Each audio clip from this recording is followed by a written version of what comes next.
हिमंता बिस्वा शर्मा असम के मुख्यमंत्री, कभी कांग्रेस के युवा नेता हुआ करते थे, कभी नरेंद्र मोदी की बड़ी आलोचनाएं किया करते थे, कभी सेकुलरिज्म की बात किया करते थे, कभी ये सारा कुछ किया करते थे। फिर एक घोटाले में फंसे तो ईडी का केस बना, ईडी का केस बना तो गिरफ्तारी का डर आया। वो अकेले नहीं, उनकी वाइफ के ऊपर भी केस था, जांच चल रही थी और उसके बाद की कहानी आप सब लोग जानते हैं।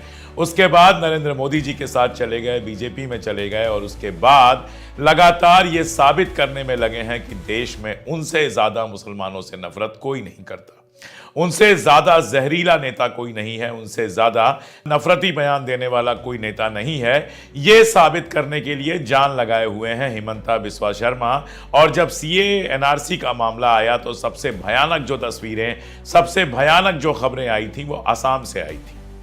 हजारों लोगों को डिटेंशन सेंटर में डालना, हजारों लोगों को बाहर भेजने की धमकी देना, उनसे नागरिकता छीन लेना, मतलब ऐसी ऐसी खबरें आई थी कि एक साहब जिन्होंने अपनी सारी जिंदगी इंडियन आर्मी को दी थी, जो सैनिक थे, रिटायर्ड सैनिक थे, उनको कह दिया गया कि आप तो भारत के नागरिक ही नहीं।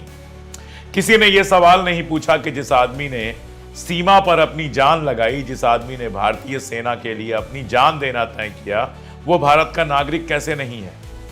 लेकिन खैर, जब मुसलमानों से नफरत की कहानी चलती है तो ऐसे छोटे मोटे सवाल किनारे कर दिए जाते हैं। भले आपने जिंदगी भर सेना में काम किया हो, भले आपके 7 पुश्तों की कब्रें यहां पर गड़ी हुई हों, लेकिन आपसे सवाल पूछा जाएगा कि आप हिंदुस्तान के नागरिक हो या नहीं हो।